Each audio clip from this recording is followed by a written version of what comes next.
পোকা খাওয়াতে চাইছিল, কিন্তু তখন বাচ্চাটা তাকে বলে না আমি পোকা খাবো না, যার কারণে বাচ্চাটার মা তাকে বলে পোকা না খেলে তো তোমার শরীরে শক্তি হবে না।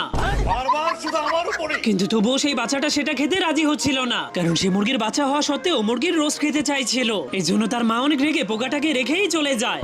আমি রাস্তায় গিয়ে মরবো, তবু এই বাড়িতে আমি থাকবো না।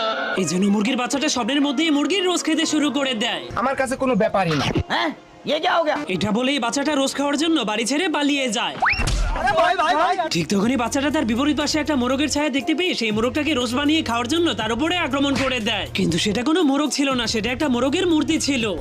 ये सब क्या देखना पड़ रहा है? ঠিক তখনই সে একটা মুরগির উপরে পড়ে গেলে সেই আস্ত মুরগিটাকে রোস্ট বানিয়ে খাওয়ার জন্য অনেক কষ্ট করে সেটাকে চুরি করে নিয়ে যেতে শুরু করে। কিন্তু তখনই এই মোরগটা সেই মুরগিটার পা দেখে ভাবতে শুরু করে এত বড় মুরগির পা এত ছোট হয় কিভাবে। তুই চিন্তা করে দেখ ভূপেন, নারী জাতির ছলনায় পড়ে মানুষ কিভাবে ধ্বংস হয়ে যায়। পার্ট 2 দেখতে চাইলে কমেন্ট করুন।